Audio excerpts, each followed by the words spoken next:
저는 30대의 남성이고 슬아에 딸 한 명이 있습니다. 어린 딸, 아내, 그리고 할머니를 모시고 한 집에 살았어요.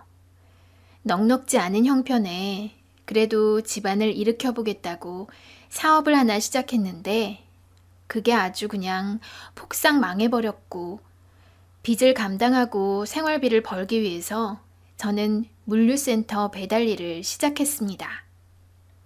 우시가 밥 잘 챙겨 먹고 그저 운전 조심하거라. 저 조심해서 운전하니까 너무 걱정 마세요. 그래도 네가 하루에 너무 긴 시간을 오토바이를 모니까 할미는 늘 그게 걱정이야. 할머니 걱정시키는 일 안 만드니까 얼른 추운데 들어가세요. 제가 배달 일을 나갈 때마다 집 밖으로 나와 저를 배웅해 주시는 할머니였습니다. 그날은 어린 딸과 아내까지 제 출근길에 나와서 아빠, 조심해서 다녀오세요. 여보, 오늘 하루도 안전운전? 아니, 오늘 세 여자가 다 왜 자꾸 안전 타령이야? 아무 일 없이 무사히 퇴근할 테니까 오늘 저녁엔 삼겹살이나 구워 먹자고. 그런 말을 던지고 오토바이를 몰고 일하러 나온 저였습니다.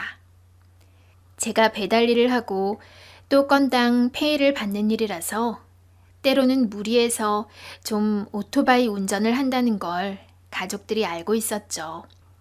일을 하다가 교통사고라도 행여 당할까 항상 노심초사하는 아내와 할머니였고요. 가족들의 그런 걱정이 기후에만 그쳤다면 얼마나 좋았을까요? 그날 배달 일을 하다가 저는 마주오던 1톤 트럭과 충돌 사고를 당하고야 말았습니다. 사고를 당한 후로 저는 완전히 의식을 잃어버렸어요. 제가 겨우 정신을 차리고 눈을 떴을 때는 어느 병원의 중환자실이었습니다. 여기가 어디야? 얼마나 잠을 자다가 일어난 것인지 저는 판단이 서질 않더군요. 뭔가 느낌적으로 내가 아주 긴 잠에 빠졌었다는 것과 갈비뼈 부근과 다리 그리고 머리 쪽에 극심한 통증이 느껴진다는 것만 확실했어요. 여보, 세영이 아빠, 정신이 좀 들어요? 내가 교통사고를 당한 것까지는 기억이 나는데 자세하게 생각이 잘... 당신 자그마치 6개월간 의식이 없었어요. 식물인간 상태로 반년을 이 병원에서 누워 있었다고요. 아내의 말을 저는 도무지 믿을 수가 없더군요. 한 몇 시간 자다 일어난 줄 알았는데 자그마치 6개월을 그러고 있었다니. 그렇게 의식을 차린 제 곁에 아내가 울고 서 있는 것조차도 꿈인지 생시인지 분간이 안 될 정도였습니다. 당신, 할머니가 매일 당신 귓가에서 말해준 것들은 기억나요? 그건 또 무슨 말이야? 여보, 이거 한번 들어봐. 시할머니가 누워있는 당신한테 매일 귓속말을 하길래 내가 틈틈이 녹음해둔 거야. 그런 말을 하면서 아내는 저에게 휴대폰에 녹음해둔 음성 파일들을 재생해서 들려주는 겁니다. 그런데요, 참 그 녹음 파일 안에 아주 상상도 못할 말들이 녹음되어 있더라고요. 대체 무슨 말들이 녹음되었길래 그런 말을 하느냐고요? 아내가 녹음 파일을 재생시키자 익숙한 할머니의 음성이 흘러나왔습니다. 저희 할머니가 어떤 분이냐면요. 부모님이 안 계신 저를 평생 혼자서 힘들게 키워주신 분입니다. 저에게는 어머니이자 아버지와 같은 분이고 하늘과 같은 존재나 다름없는 분이시죠.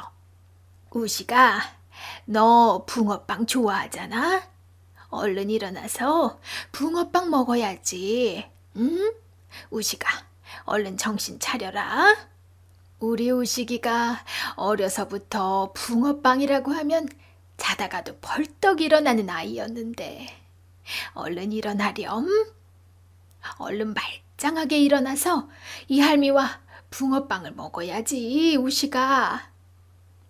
저는 할머니의 음성을 듣고 눈물이 왈칵 터지고 말았더랍니다. 여보, 할머니가 매일 내 귓가에서 이런 말씀을 하셨단 말이야? 그래, 난 할머니가 무슨 말씀이길래 그렇게 맨날 당신 귓가에서 속삭이시나 했었어요. 할머니가 이런 말씀을 내 귓가에서 매일 하셔서 내가 식물인간 상태일 때도 그런 꿈을 자주 꿨나 보네. 무슨 꿈을 꿨는데요? 어린 시절에 할머니 손잡고 붕어빵 트럭 옆에서 붕어빵 먹던 꿈. 그 꿈을 참 여러 번 반복해서 꾼 것 같아. 당신이랑 할머니가 옛날에 자주 사 먹던 음식이라서 할머니가 그런 얘기를 당신 귓가에서 매일 했다는 거예요? 내가 하도 붕어빵을 좋아해서 그런 것도 있고, 그리고 사실 내가 할머니와 평생 같이 살게 된 데는 붕어빵이 구실이 됐었어. 아니, 당신 그건 또 무슨 말이에요? 안 그래도 녹음 파일 끝에 할머니가 또 이상한 말씀을 하신 게 녹음되어 있어요. 붕어빵 얘기 말고 또 다른 녹음 내용이 있다는 거야? 들어봐요. 실은 붕어빵 얘기보다 이 말이 더 뭔가 싶은 게 사실이었으니까요. 아내는 좀 불안하고 의혹이 깃든 얼굴로 다른 녹음 파일을 재생시켜 주더군요. 우식아, 이 할머니가 너에게 꼭 고백할 것이 하나 있다. 사실 네 엄마는 돌아가신 게 아니란다. 그렇다고 너를 버린 것도 아니니 절대로 네 엄마를 미워해서는 안 돼. 저는 할머니의 이 녹음 파일을 듣고 자리에서 튕기듯 일어났습니다. 그 바람에 갈비뼈와 다리 통증이 엄습해오는 바람에 윽 소리를 지르며 다시 병원 침대에 주저앉고 말았어요. 조심해요, 여보. 당신 큰 수술 받고 이제 회복 단계라고요. 아니, 돌아가신 줄 알았던 엄마가 살아계시다니 이게 대체 무슨 말이냐고. 나도 할머니가 속닥거리실 때에는 무슨 말씀하시는지 모르다가 내가 자리를 비운 후에 몰래 할머니가 하시는 말씀 녹음해뒀더니 이런 말이 나와서 얼마나 놀랐는지 모른다고요. 여보, 할머니는 지금 어디 계셔? 실은 얼마 전부터 할머니 건강이 안 좋아져서 지금 당신이랑 같은 병원에 입원해 계세요. 할머니가 식물인간 상태로 의식이 없는 제 곁에서 붕어빵 얘기를 한 이유는 저도 짐작이 가는 바가 있었습니다. 사실 저는요, 할머니의 친손자가 아닙니다. 그럼 어디 고아원에서 저를 데리고 왔냐고요? 그건 아니고요. 그 당시 엄마와 할머니를 여의고 고아가 되어버린 저를 옆집에 사시던 이웃 사촌이었던 할머니께서 거두어 주신 거였어요. 저는 어린 시절 말귀를 알아듣던 때부터 엄마는 일찍이 돌아가신 줄 알고 컸습니다. 할머니, 우리 엄마는 어딨어요? 우식이 엄마는 우식이 나타가 돌아가셨다고 했잖니. 아닌데요. 앞집 담배가게 아줌마가 그러는데 제가 3살 때까지 우리 엄마가 나 없고 동네 돌아다니셨다고 하던데요. 옆 언니가 아주 쓸데없는 소리를 애 앞에서 했구먼. 우식아, 그건 담배가게 아줌마가 잘못 본 거란다. 우식이 네 엄마는 너를 낳다가 돌아가신 게 맞아. 그럼 우리 엄마는 하늘나라 가신 거예요? 그렇단다, 우식아. 아이고, 불쌍한 내 새끼. 그런 말을 하며 우는 저를 꼭 끌어안아 주던 친할머니셨죠. 친할머니와 제가 사는 허름한 단독주택 바로 옆집에 살던 분이 저를 키워주신 지금의 할머니십니다. 양평댁, 건강은 요즘 어때? 병원에서 그럽디다. 나 살 날이 얼마 안 남았대요. 아휴. 아니, 그런 얘기 듣고 집에서 이렇게 마늘 까고 살림하는 거라고? 정신 나갔어?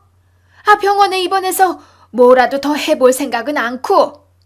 이미 가망 없다는데 그런 거 한다고 돈 낭비, 시간 낭비해서 뭐하라고요? 양평댁, 아무리 그래도 병원에 돈 쓰고 수술이라도 받아서 내가 낫는다면 달러 빚을 내서라도 내가 나서서 하지요. 우리 우식이 생각해서라도. 참, 아이 듣는 내가 다 옥장이 무너지네. 어린 우식이가 참 걱정이구먼. 저도 그게 걱정이에요. 우식 어미 절이 되어버렸지. 아비는 애진작 세상 떠나버렸지. 그래서 그런데요. 제가 부탁이 하나 있는데 들어줄 수 있겠어요? 무슨 부탁인데 그래요? 아니, 내가 이제 얼마 안 있어 세상 뜨면 우리 우식이 곁에는 정말 아무도 없어요. 그래서 말인데요. 무슨 부탁이길래 그래요? 망설이지 말고 말해요. 내가 도와줄 수 있는 거면 얼마든지 도와드리리다. 내 장례식만 끝나면은 우리 우식이 이 고아원으로 좀 데려다 줘요. 고아원이요? 네, 아무리 사방, 팔방 주변을 수소문해 봤지만 우리 우식이를 맡길 만한 집이 없어요. 부탁할 만한 친척집에 찾아가서 애원해 봤지만 문전박대만 당해서. 우식이를 맡길 만한 집이 있기는 있었고요. 가까운 친척집은 다 돌아다녀 봤는데 소득이 없었네요. 그리 부탁할 때부터 지인애는 우식이 키워줄 형편이 안 된다. 책임질 자신 없다. 왜 그리 큰 부탁을 덥석하느냐 하는데 그런 집구석에 우식이 맡겨놔 봐야 애가 제대로 클 것 같지도 않고요. 양평댁 마음이 요즘 말이 아니겠네요. 속상해서 어디 밥이나 한술 넘어갔어? 그러니까 말이에요.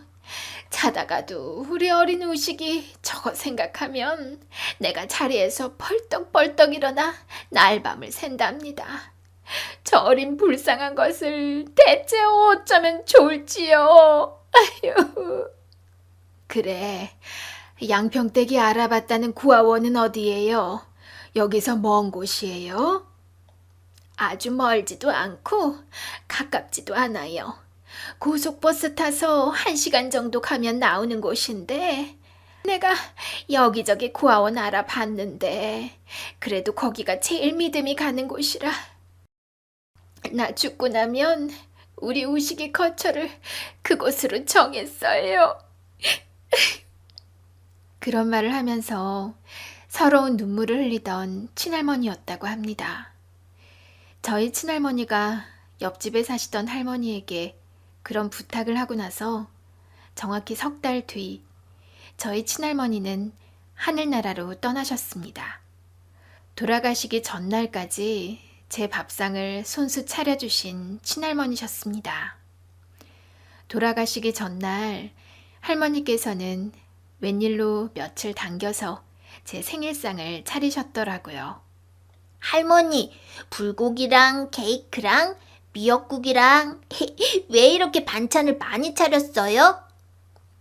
다음 주 좀 지나면 우리 우식이 생일이잖니. 그럼 생일날 차려주시면 되죠. 왜 오늘요? 달력 보니까 우식이 생일은 10밤이나 넘게 남았는데요, 할머니? 할머니가 나이가 들다 보니 가끔 날짜를 깜빡깜빡 한단다, 우식아. 우리 손주 생일상 일찍 차려주면 좋지 뭐. 안 그러냐? 야, 신난다. 케이크랑 불고기 맛있게 먹겠습니다, 할머니. 우시가, 그리고 이건 생일 선물이다. 우와, 선물도 미리 사신 거예요, 할머니? 생일상 차리는 김에 생일 선물도 샀지. 너 이 로봇 장난감 가지고 싶다고 했지? 이거 너무 비싸다고 어린이날 안 사주신 거잖아요, 할머니. 그동안 우리 우식이가 착하게 할머니 말도 잘 듣고 학교 숙제도 잘해서 할머니가 사왔다. 앞으로도 어른들 말씀 잘 듣고 학교 숙제 꼬박꼬박 잘 해가야 한다. 네, 할머니. 감사합니다. 어린 저는 그때 친할머니께서 시한부의 서글픈 나날들을 하루하루 보내고 계신 걸 전혀 몰랐습니다. 할머니가 어딘가 편찮으신 건 알았지만 돌아가실 날이 얼마 남지 않았다는 건 꿈에도 모르고 있었죠.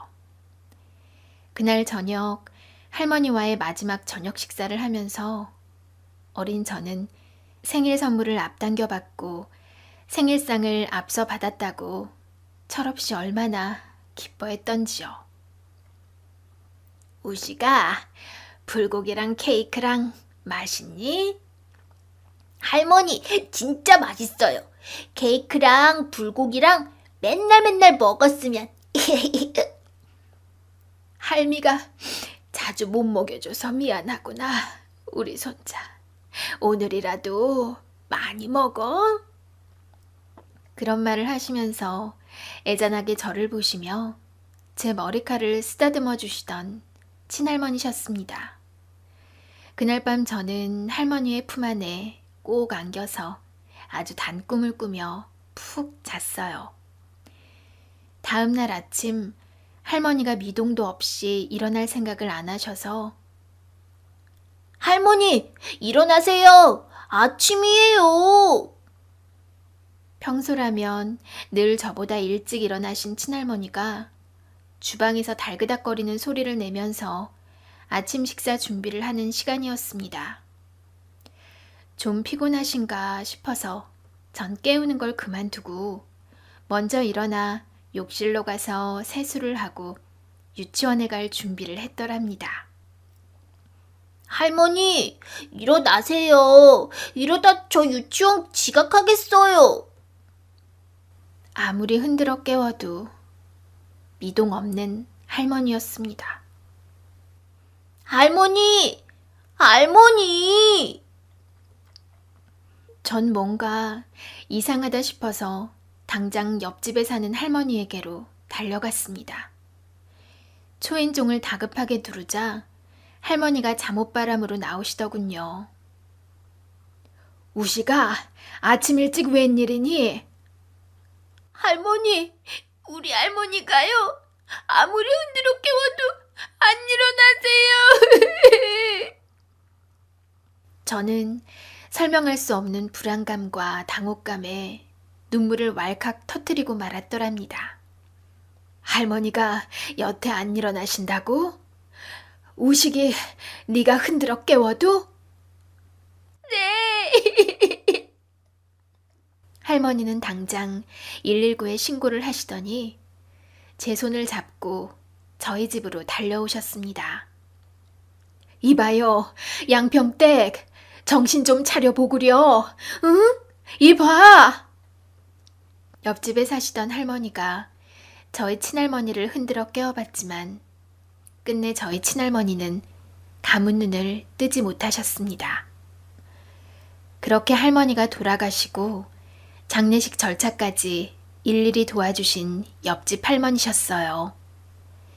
장례 절차가 마무리되고 텅 빈 집에 혼자 남은 저를 본인의 집으로 데리고 가주신 옆집 할머니였습니다. 우시가 한 며칠 우리 집에서 지내는 거 괜찮지? 네, 괜찮아요. 할머니 돌아가셔서 많이 슬프지? 네, 우리 할머니 너무 보고 싶어요. 그런데 하늘나라 가버리셔서 다시는 볼 수가 없대요. 실은 우식이 너희 할머니가 많이 편찮으시단 걸 난 진작에 알고 있었단다. 그럼 우리 할머니가 돌아가실 것도요? 그래, 나도 알고 우식이 할머니도 다 알고 계셨지만 일부러 우식이 너한테는 말씀 안 하신 거야. 왜요? 왜 말씀 안 해주신 건데요? 우식이가 알면 이렇게 슬퍼할까 봐서 그러신 거야. 그러니까 우식아, 할머니 돌아가셔서 네가 슬픈 건 알겠지만 그래도 밥도 잘 먹고 학교도 잘 다니고 그래야 한다. 응? 네가 너무 슬퍼하면 할머니가 하늘나라에서 또 마음이 안 좋으실 거거든. 네, 할머니. 많이 슬퍼도 조금만 슬퍼하게 노력할게요. 그런 말을 하며 흐느끼는 저를 안쓰럽다는 듯이 쳐다보며 꼭 끌어안아주는 옆집 할머니셨습니다. 그날부터 저는 옆집 할머니, 그러니까 평생 저를 키워주신 할머니와 동거에 들어갔던 거죠. 하루, 이틀, 일주일, 열흘. 친할머니의 장례식이 끝나고 나서 저는 계속 옆집 할머니 집에 기거하며 유치원을 다녔어요. 하루는 유치원에 갔다가 집에 들어오는데 이웃집 할머니와 대화를 나누고 있는 옆집 할머니였습니다. 이봐요. 우식이를 대체 언제까지 이 댁에 데리고 있을 작정이요? 글쎄요. 양평댁 장례 끝난 지가 얼마 안 되나서 아직 어린 게 마음이 안정이 안 됐거든요. 마음 안정될 때까지 데리고 있다가 장가 보내겄소. 실은 차라리 그래 볼까 요즘 생각 안 하는 것도 아니에요. 뭐라고요? 우식이를 하만댁에 키운다고요? 그냥 그런 생각 한번 해봤다고요. 뭘 그리 놀라세요. 쉬운 일이 아닌데 너무 덜컥 결정하는 게 아닌가 싶어서 그러죠. 참, 누가 결정했다고 했어요? 그래 볼까 생각이 들었다는 거죠. 남일에 감나라 배나라 할 일은 아니지만서도 어디 남의 자식 키우는 일이 쉬운 일이겠어요. 내 배 아파 낳은 자식 키우는 일도 보통 일이 아닌데요. 그거야 저도 알죠. 그런데 어린 우식이가 너무 불쌍해서요. 우식이 할머니, 양평댁이 우식이 맡길 고아원 물색해 뒀다면서요? 네, 거기 주소 저한테 적어주고 떠났어요, 양평댁이. 양평댁도 눈 감으면서도 눈이 감아지지가 않았을 것 같네요. 저 어린 우식이를 혼자 두고 갈 생각을 하면 에휴. 그래서 저도 고민이에요. 고아원에 데려가기로 한 날짜는 사실 진작에 지났어요. 그러다 우식이하고 정이라도 들면 어쩌려고 그래요. 나중에 우식이가 하만댁한테 매달리며 고아원 안 들어가려고 하면요. 무슨 그런 말씀을 하세요. 우식이가 어려도 알 거는 다 아는 얼마나 여우 같은 녀석인데요. 오지랖인지 몰라도 하만댁이 아예 맘먹은 거 아닌 이상엔 길게 데리고 있는 게 하만댁이나 우식이한테 좋은 일이 아닐 것 같아서 하는 말이에요. 무슨 말인지 내가 모르는 바겠소? 나도 그게 고민이라 갈팡질팡인데. 안 그래도 이번 주말에 우식이 데려다 주려고 해요. 고아원으로요? 그 양평댁이 알아봐 놨다는요? 네. 그런 말을 들은 7살의 저는 바로 할머니의 집 안으로 들어가지 못했더랍니다. 기척 소리를 내지 않게 조심해서 밖으로 나와 할 일 없이 동네 여기저기를 돌아다녔어요. 그러다 보니 어느새 해가 졌고 저녁 시간을 놓친 저는 배가 고파서 뭐 먹을 게 없나 하고 동네 골목을 어슬렁거렸습니다. 그때 붕어빵 트럭이 눈에 들어왔고 평소 붕어빵을 좋아하던 저는 붕어빵을 사 먹었죠. 한참 붕어빵 트럭 앞에서 붕어빵을 먹고 있는데 우식아, 우식이 어디 있니? 제 이름을 소리쳐 부르면서 동네를 돌아다니는 할머니의 목소리가 들려왔습니다. 난감해진 저는 어디로 도망갈까 망설이다가 달려오는 할머니의 시선에 딱 걸리고 말았어요. 숨을 몰아쉬며 제 앞에 오신 할머니는 우식아, 유치원 끝난 지가 언젠데 집에도 안 들어오고 뭐했니? 네, 그냥 집에 와서 저녁밥을 먹어야지. 왜 붕어빵을 먹고 있어? 그냥 배가 고파서요. 붕어빵이 먹고 싶었어? 그럼 밥을 먹고 나서 할머니에게 사달라고 하면 되잖니? 어차피 주말이면 할머니가 보내실 거잖아요. 뭐라고? 너 혹시 아까 앞집 할머니랑 얘기하시는 거 저 다 들었어요. 그래서 너 그 얘기 듣고 서운해서 집에도 안 들어오고 이러고 돌아다녔던 거야? 저 어차피 새밤만 자면 고아원 가는데 할머니 집에 들어가기 싫어요. 어린 저는 붕어빵을 먹다 말고 그 트럭 앞에서 서럽게 오열을 터뜨리고 말았더랍니다. 세상에, 네가 들어오는 줄도 모르고 염치 없이 할머니 둘이서 그런 대화를 나눴구나. 미안하다, 우식아.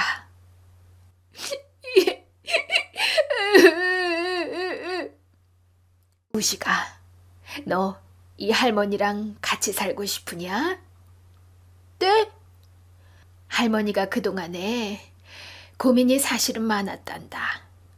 할머니는 부자도 아니고 가진 게 많이 없어서 널 데리고 온다 한들 얼마나 잘해줄 수 있을까 싶어서 걱정이 많았어. 할머니, 전 할머니만 좋으면 할머니랑 살고 싶어요. 이 고아원에 가기 싫어요. 이 할미가 너에게 해줄 수 있는 게 고작 이런 붕어빵 사주는 거 말고는 없을 텐데. 그래도 좋아요, 할머니. 할머니만 저 고아원에 안 보내시면 저 할머니 말씀도 잘 듣고 공부도 열심히 할게요. 그리고 전 세상에서 붕어빵이 제일로 좋아요, 할머니. 그래, 우식아. 내가 다른 거 몰라도 너 좋아하는 붕어빵은 실컷 사줄 수 있단다. 할머니랑 우식이랑 같이 한번 살아보자. 그런 말을 하시며 펑펑 눈물을 쏟는 어린 저를 꼭 끌어안아 주시던 할머니였습니다. 그날부터 25년이 넘는 시간 동안 저는 할머니의 손자로 한 집에서 살아왔습니다. 할머니 말씀처럼 넉넉한 가정 형편이 아니었기에 할머니는 닥치는 대로 힘든 일을 마다하지 않고 저를 키우셨죠. 하만댁, 젊은 나이도 아니고 늙음하게 웬 손자야? 듣자니 친손자도 아니라면서? 왜 사서 고생을 하나? 그런 말 하지 말어. 우리 손자가 듣고 상처받을라. 어차피 우식이라는 애도 머리 다 굵어 같이 사는 앤데 지가 친손자가 아니라는 건 다 알잖아. 안 그래? 자기는 아는 사실이라고 자꾸 리바이벌하면 기분 안 나쁘던가? 아니, 그건 아니지만 혼자 몸도 버거운 사람이 피 한 방울 안 섞인 남자애를 손주라고 데리고 와서 고생 키우는 게 안 돼 보여서 그러는 거 아니야. 고생을 해도 내가 하고 키워도 내가 키워. 남의 돈 훔치는 것도 아니고 나쁜 짓 하는 것도 아닌데 자꾸 그런 오지랖이야. 아유 참나. 나는 하만때 걱정해서 한 소린데 왜 성을 내나? 우리 우식이 들어서 마음 상할 소리면 그게 나 걱정하는 말이라도 앞으로는 일절사절이네. 머리 검은 짐승 거두는 거 아니란 옛말이 괜히 있겠어? 그리 지극정성 키우다가 나중에 뒤통수라도 맞으면 어쩌려고 그래? 아유 참, 그런 소리 좀 그만하래도. 여편네 사설 한번 길구만. 우리 우식이는 천성이 착해서 절대로 그런 애가 아니야. 다시 한번 그런 이상한 소리 늘어놓을 거면 다신 나보러 얼씬거리지도 말라고. 언제나 어떤 순간에서나 제 편을 들어주시는 할머니셨습니다. 저는 그 옛날 저의 친할머니가 돌아가신 순간부터 세상 천지 고아가 된 것이나 마찬가지였죠. 그런 저를 아무런 조건 없이 한 달 가까이 본인 집에서 걷어주시다가 고아원에 보내지 않고 저를 친손자로 호적에까지 받아주신 할머니셨죠. 그런 할머니께서 사고로 식물인간이 된 저에게 매일같이 붕어빵 이야기를 한 것은 이해가 갔습니다. 아마 과거 사연을 들으신 마당에 여러분께서도 이제는 좀 납득이 가실 거라고 생각하고요. 그런데 아무리 생각해도 저희 친엄마에 관한 이야기가 이상했어요. 자라면서 한 번도 할머니에게 저는 친엄마에 관한 그런 이야기를 들어본 적이 없었기 때문입니다. 같은 병원에 입원해 계신 할머니를 찾아가서 저는 당장 물어보았더랍니다. 의식 없는 누워있던 제가 뚜벅뚜벅 자신의 병실로 걸어 들어가자 깜짝 놀라는 할머니셨죠. 아니, 이게 누구야? 너 우식이 아니냐? 할머니, 저 깨어났어요. 의식이며 기억 다 되찾았다고요. 아이고, 하느님 감사합니다. 내가 평생 교회당 한 번 안 다니던 사람인데 네가 그리 되고 나서 매일같이 하느님, 부처님, 예수님, 천지신명님께 골고루 기도를 열심히 드렸단다.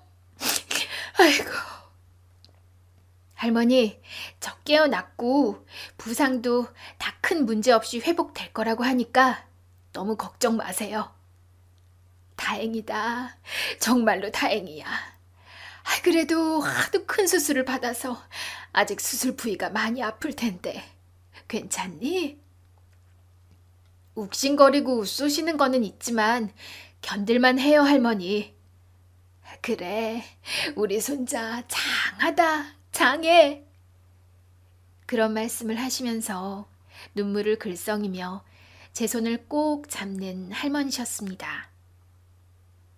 할머니, 위암 수술 받으실 거라면서요? 그렇게 됐다. 나야 지금 죽어도 호상 소리 들을 나이인데 뭘 걱정이야. 신경 쓰지 말아라, 우시가.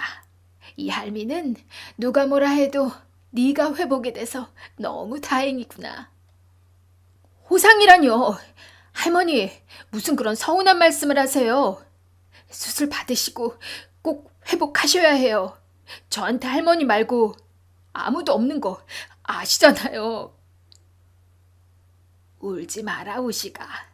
할미가 아무리 아파도 네가 깨어나고 회복한 것이 이 할미는 정말이지 감사하니까. 할머니, 그리고요.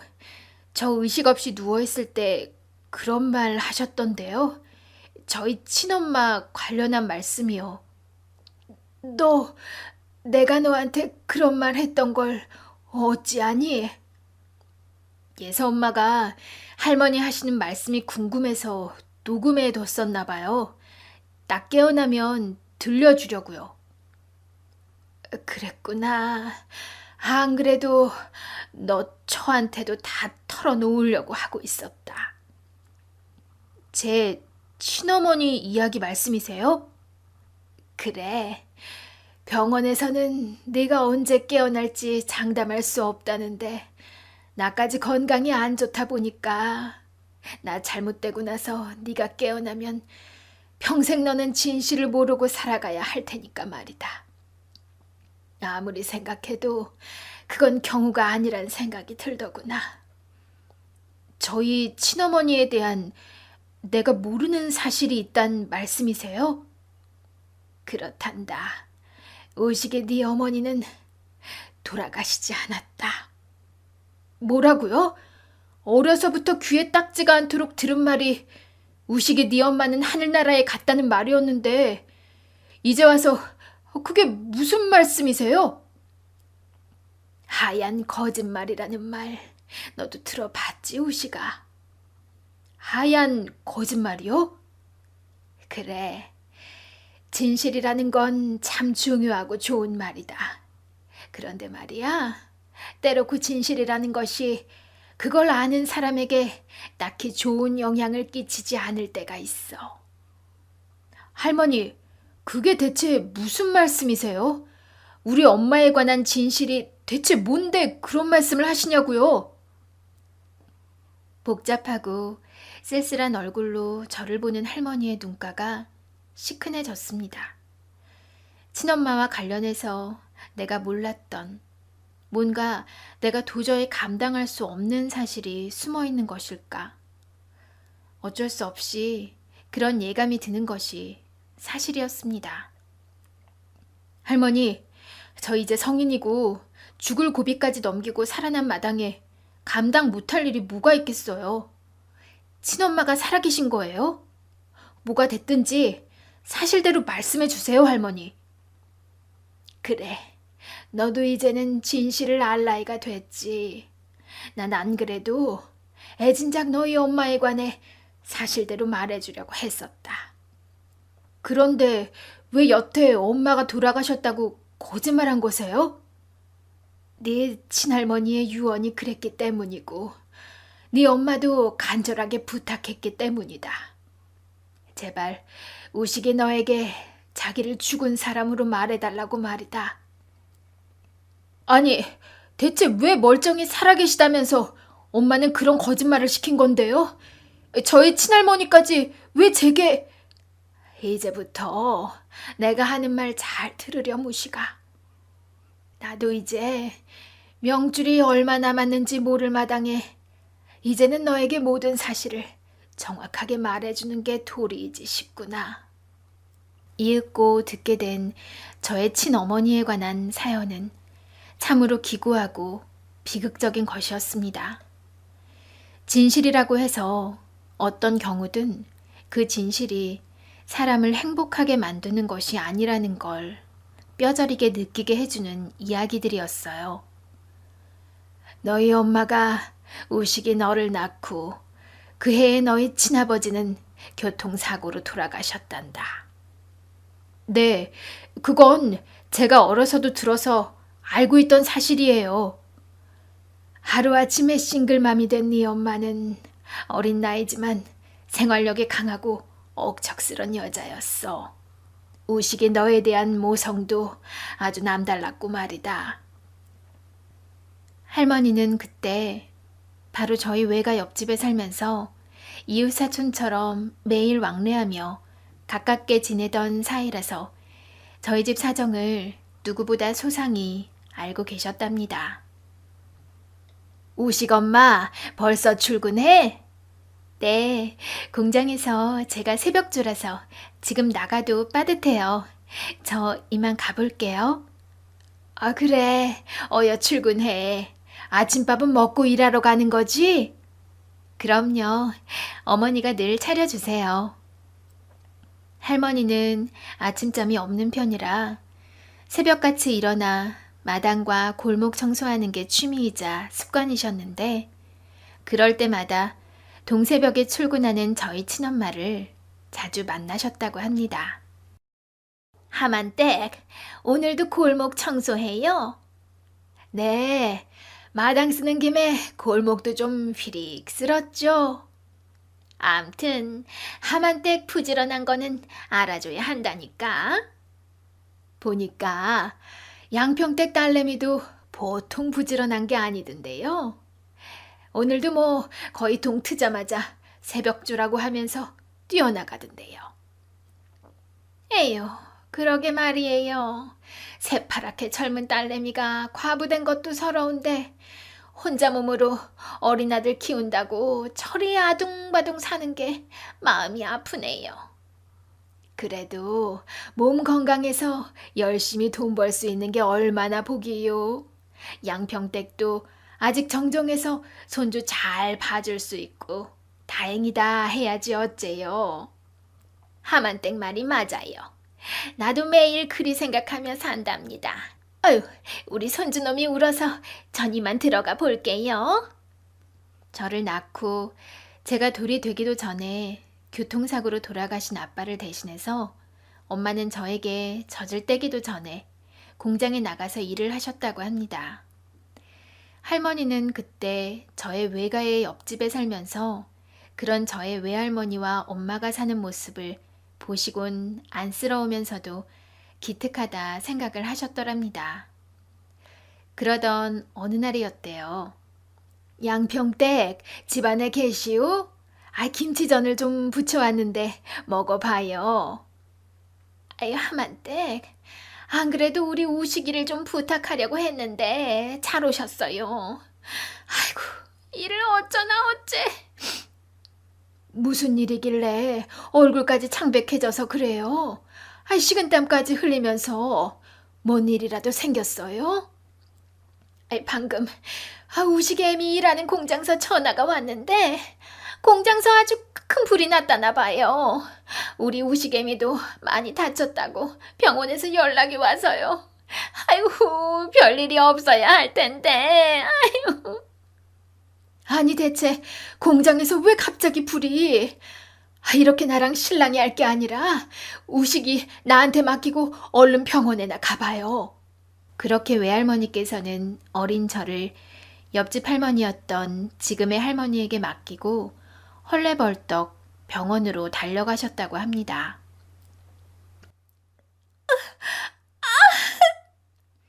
병원에 도착해보니 엄마는 엄청나게 고통스러운 치료를 받고 계셨다고 합니다. 화상을 너무 심하게 입어서 외할머니께서는 처음 딸의 모습을 못 알아볼 정도였다고 합니다. 우리 딸 혜영이 어딨어요? 박혜영 환자분 여기 치료 중이십니다. 화상이 너무 심하고 다리 골절도 심각해서 당장 응급수술 들어갈 거고요. 7시간이 넘는 수술 끝에 저희 엄마는 겨우 중환자실로 옮겨올 수 있었다고 합니다. 엄마, 나 이런 모습으로 살 바엔 차라리 죽는 게 낫겠어요. 혜영아, 무슨 말을 그렇게 하니? 개똥밭에 굴러도 이승이 낫다는데 목숨 건진 거를 감사하게 생각하자, 응? 목숨만 건져서 뭐 하는데요?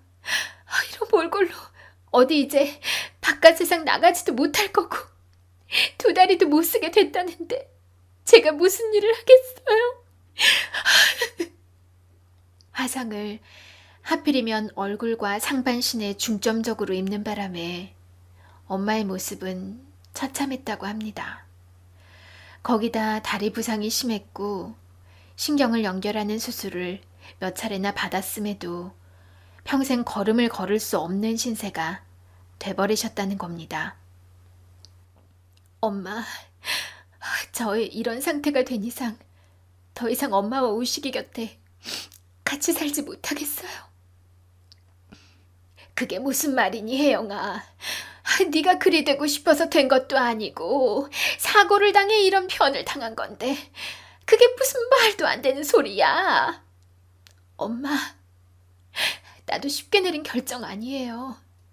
솔직히 나한테 우식이가 없고 엄마만 계셨더라면 이런 결정 안 내렸어요. 혜영아, 제발 그런 소리 말아라. 아이고. 엄마야, 연세가 있으시니까 저보다 일찍 돌아가시겠지만 우리 우식이는 아직 어린데 제가 그의 곁에 있어 봐야 엄마로서 돌봐주지도 못하면서 평생 우식이에게 짐만 될 게 뻔해요. 그런 모진 소리가 어디 있니? 사지육신 멀쩡한 사람만 부모라더냐? 그런 냉정한 말이 어디 있어? 엄마, 이게 현실이고 제가 처한 상황이에요. 난 장애인 시설에 들어가서 기초수급 받으면서 입에 풀칠은 하고 살 거예요. 엄마 미안하지만 우리 우식이 부탁드려요. 제가 시설에 가서라도 할 수 있는 일이 생기면 돈 버는 대로 집으로 보내드릴게요. 안 된다. 난 멀쩡한 우리 딸 그런 시설에 보낼 수 없어. 엄마, 지금 우리 마음 편하자고 제가 집으로 들어가면 우리 우식이 애들한테 놀림받고 평생 장애인 엄마라는 짐더미 끌어안고 살아가야 해요. 저 그런 꼴 절대 못 봐요, 엄마. 멀쩡히 살아있는 엄마를 그럼 우식이에게 뭐라고 하고 안 보여주니? 응? 엄마, 그냥 우식이에게 엄마는 하늘나라로 갔다고 하세요. 그게 우식이나 저에게 좋은 선택이에요. 아무리 외할머니가 만류하고 설득해봤지만 소용이 없었다고 합니다. 네 엄마는 그렇게 스스로 장애인 시설에 들어가서 그곳에서 평생을 사셨단다. 아니, 어떻게 그런 일이? 너는 몰랐겠지만 나는 1년에 한 번 정도 네 엄마를 만나러 다녀오곤 했어. 우리 엄마와 왕래를 하셨다고요? 그래, 네 외할머니가 돌아가시고 널 고아원에 보내지 않고 내가 우식이 널 키우기 시작하면서 난 내 엄마와 정기적으로 편지도 주고받고 전화도 너 몰래 하면서 네가 어떻게 크고 있는지 다 알려주었단다. 할머니, 그러면서 왜 여태 속이셨어요? 제가 어릴 때라면 뭐 그러려니 하겠는데 제가 커서는 사실을 좀 솔직하게 말씀해 주시지 그랬어요. 네 엄마가 보통 고집이 아니신 분이다. 자신의 존재 자체가 너에게 짐이란 생각이 너무 확고해서 본인 존재를 너에게 밝히면 아예 아무도 찾을 수 없는 곳으로 사라져버리겠다고 엄포를 놓는 바람에. 그럼 왜 지금 와서 말씀해 주신 건데요, 할머니? 내 친엄마 말이다, 혜영이. 그 애가 살 날이 얼마 남지 않았다는구나. 내가 암 선고 받고 투병하고 얼마 지나지 않아 혜영이도 병원서 그런 소리를 들었대. 이제 주변 정리를 하라고 말이다. 평생 죽은 엄마로 살아오시다가 이제 돌아가실 때 되어서 커밍아웃 하신단 말씀이세요? 정말 할머니나 엄마나 두 분 다 어떻게 저한테 그러실 수가 있어요? 아이. 저는 그렇게 소리 지르고 병실 밖으로 뛰쳐나오고 말았습니다. 병원 로비에서 한참 흐느껴 우는데 아내가 다가와 제 등을 쓰다듬으며 말하더군요. 여보, 당신 속상한 심정은 나도 이해해. 억장이 무너지고 미어지는 그 심정 나도 알겠는데 그래도 당신이 이해해야지 어쩌겠어요. 네? 난 평생 엄마에게 해드린 거 하나 없는 아들이 되어버렸어. 내가 무슨 염치로 그런 엄마를 만나. 그럼 당신 어머니 살 날이 얼마 남지 않으셨다는데 한 번도 찾아뵙지 않으려고요? 그건 아니잖아요. 마음이 아프고 미안해서 미칠 것 같아. 우리 엄마는 어린 날 먹여 살리느라 젊어서 그 고생을 하다가 장애인이 되셨는데 난 그런 엄마의 존재조차 몰랐다니. 당신 생각해서 당신에게 행여 짐이라도 될까봐 평생을 그늘처럼 살아오셨다는데 그 마음을 생각해서라도 당신이 얼른 찾아뵙고 따뜻하게 안아드려야죠. 안 그래요, 여보? 그런 말을 하면서 눈물을 글썽이는 아내였습니다. 저는 교통사고의 여파로 채 회복되지 않은 몸 컨디션이었지만 목발을 짚고 아내의 도움을 받아 엄마가 계시다는 요양원으로 향했습니다. 엄마는 뇌경색 수술 후에 차도가 없이 아주 위중한 상태로 요양원 병실에 누워 계신 상태였어요. 제가 요양원에 도착하자 그래도 휠체어를 탄 엄마가 저를 보러 면회실로 나오셨습니다. 모자를 쓰고 있었지만 얼굴의 반 이상을 덮은 심한 화상 흉터가 여실했습니다. 상반신을 많이 다치셨다고 들었는데 오른손가락 3마디가 화재 사고로 붙어버린 상황이라 손을 쓰는 일도 많이 불편하셨을 거로 보이는 모습이셨어요. 그런 엄마가 휠체어를 타고 면회실 안으로 들어오는데 가슴이 아파 미어질 것만 같더군요. 저는 당장 엄마에게 달려가서 그런 엄마를 꼭 안아드렸습니다. 엄마, 저 우식이에요. 엄마 아들, 우식이에요. 우식아, 아이고 우리 아들, 보고 싶은 내 아들 우식이. 엄마와 저는 한참 동안 아무 말도 하지 못하고 끌어안고 오열을 했더랍니다. 한참을 울고 나서야 저는 엄마와 겨우 대화를 나눌 수 있었어요. 엄마 이렇게 살아계시면서 왜 이렇게 숨어 사셨어요? 미안하다 우식아. 너에게 혹시라도 짐이 될까 봐서 엄마가 그런 선택을 했단다. 엄마 노릇 못해줘서 미안하구나. 불쌍한 내 아들. 불쌍한 건 엄마예요. 엄마, 아무리 몸이 불편해지셨어도 이러시면 안 되죠. 엄마가 어떻게 아들에게 짐이 될 수 있다고 그런 선택을 하셨어요. 미안하다. 다시 돌이킨다면 어쩌면 엄마는 내 곁에 남아있을지도 모르겠다. 널 안 보고 산 세월이 엄마도 너무 고통스럽고 그리운 시간들의 연속이었어. 이럴 거면 차라리 네 곁에 남을걸. 그런 후회를 엄마도 많이 했단다. 엄마, 미안해요. 엄마가 이런 지경이신 걸 저는 여태 바보같이 하나도 모르고 살았어요, 엄마. 아니다, 우식아. 넌 잘못한 게 하나도 없어.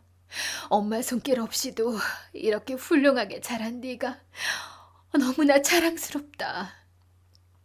죽기 전에 네 얼굴을 한번 볼 수 있을까 싶었는데 이렇게 우식의 네 얼굴을 보는 날이 오다니 꿈만 같구나.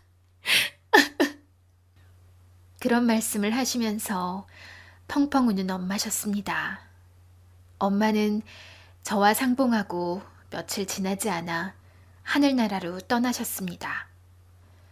슬픔과 황망함 속에 엄마 장례식을 치른 지 얼마 되지 않아 할머니마저 큰 수술의 여파를 감당하지 못하시고 돌아가시고 말았어요. 엄마와 할머니는 옛날 고향 마을의 뒷동산 양지바른 언덕에 나란히 묻어드렸습니다. 살아생전 두 분께 여쭤보고 승낙을 받은 문제이기도 했죠. 여보, 나 엄마 돌아가시고 할머니까지 이제 완전히 고아가 되어버렸어. 그래도 당신 곁에는 내가 있고 우리 예서가 있잖아요. 그래, 당신이랑 예서가 있어서 정말 다행이다.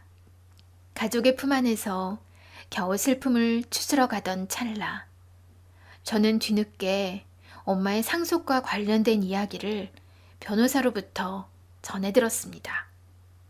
전우식 씨 되시죠? 네, 제가 전우식입니다. 누구시죠? 저는 전우식 씨 친어머니 박혜영 씨 담당 변호사입니다.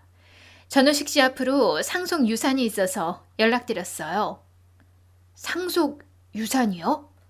네, 평생 장애인 시설서 생활하시면서 30년 가까이 부은 적금 통장과 그리고 생명보험금이 꽤 거액인데 그걸 상속받으실 분이 전우식 씨고요.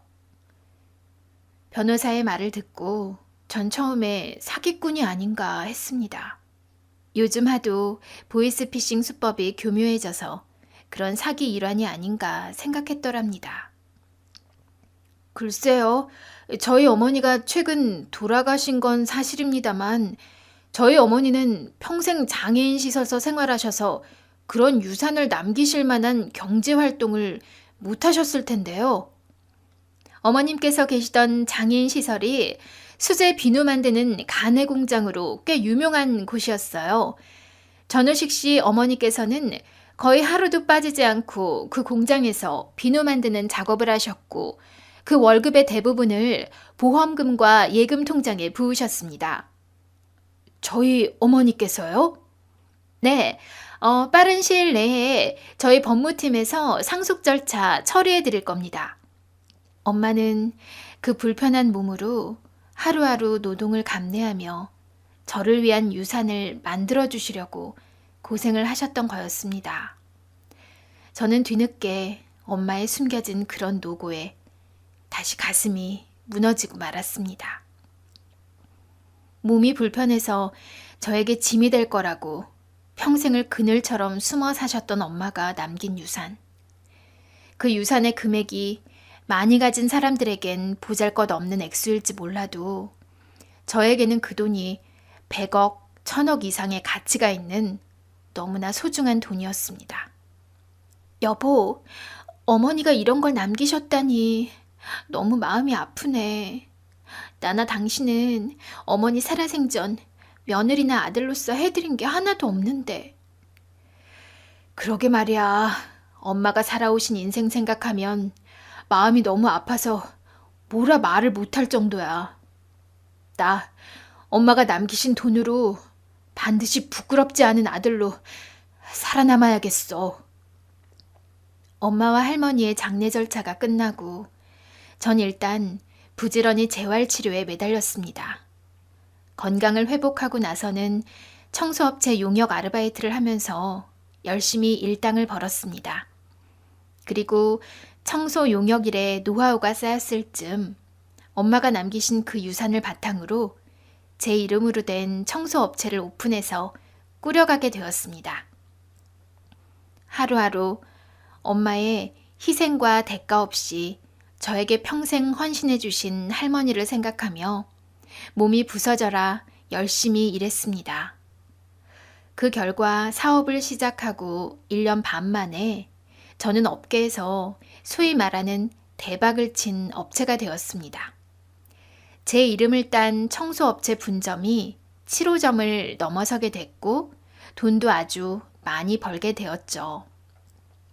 사업을 시작해서 경제적인 여유가 생기자 제일 먼저 한 일은 저희 엄마가 평생 기거하신 장애인 시설에 후원금을 전달한 일이었습니다.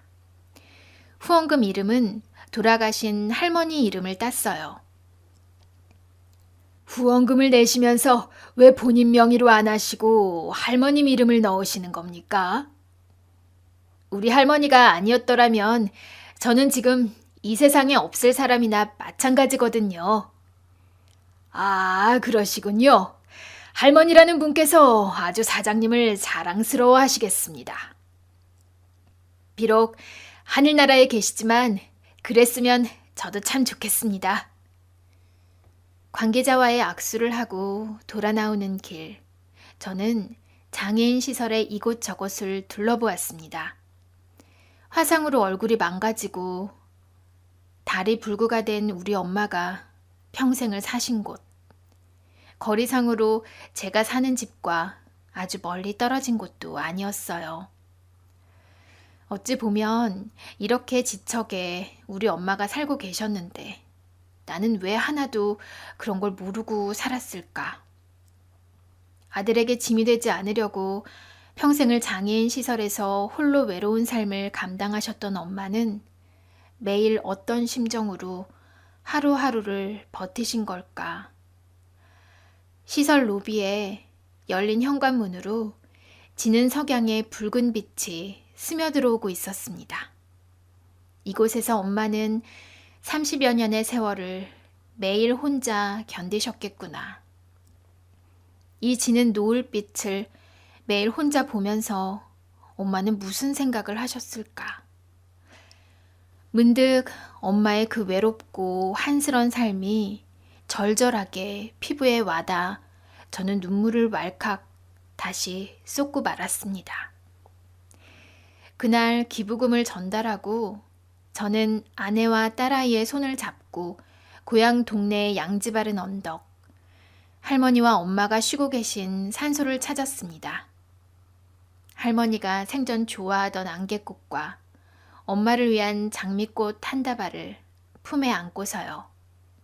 어머님께서 장미꽃 좋아하셨대?